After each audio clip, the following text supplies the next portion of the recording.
نو دا بل کس پسې ملګري ګرځي نو د فی الحال لپاره وضعیت برابر دی او زه بیخي ښه یم. د اذان نیوز محترمو لیدونکو السلام علیکم. د نیمروز ولایت په والي شیخ محمد قاسم خالد چې له دې څخه وړاندې د کابل ولایت والي و، د هیواد د دښمنانو له لوري د برید هڅه شوې ده، خو د الله تعالی په فضل سره والي صاحب له برید څخه ژوندی وتلی ده.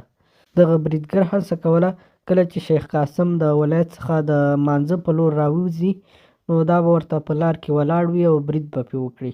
داسې ګمان کېږي چې دغه بریدګر 2 نفره دي چې د امنیتي ځواکونو له لوري مخکې له دې چې خپل هدف ته ورسیږي له منځه وړل شوي دي. د نیمروز ولایت اوسني والي شیخ محمد قاسم خالد په یو ویډیوي پیغام کې د خپل صحت ډاډ ورکړی ده. د امنیتي ځواکونو قهرماني یې ستایلې ده او د بریدګرو د له منځه وړل یې هم تایید کړي دي. نوموړی وایي دا یو څرک روغ ده، یوازې 3 نفره ملګري په سطحي ډول ټپیان شوي دي او نور هیڅ کوم مشکل نشته ده.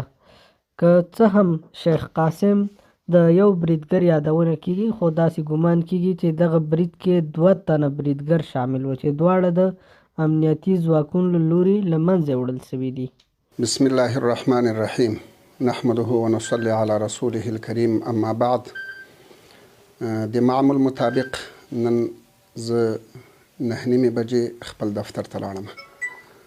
تر 10:01 بجې له مراجعینو سره مصروف وم. 10:01 بجې چې له دفتر نه راووتم د دښمنانو د پلان له مخې یو بریدګر راغلی و، دلته جای په جای سوی و. مخکې له دې نه چې دی خپل ځان ته انفجار ورکړي، له موږ سره چې کوم قهرمان مجاهدین و غازیان وو د هغو په ډزو کې بریدګر ووژل سو او بیا طبعا کوم توکي انفجاري چې له ده سره وو هغو ته هم انفجار ورکړل سو. زه الحمدلله بیخي روغ یم، هیڅ مشکل نشته. 3 ملګري د موږ سطحي زخمیان دي چې هغه مو شفاخانې ته د علاج لپاره واستوله او اوس فی الحال د شفاخانې د روغتون رئیس موږ ته اطمینان راکړ چې د هغو صحي وضع برابره ده. نن د یکشنبې ورځ د رجب المرجب 2 او اوس دا د ساعت پاو باندې 4 بجې دي.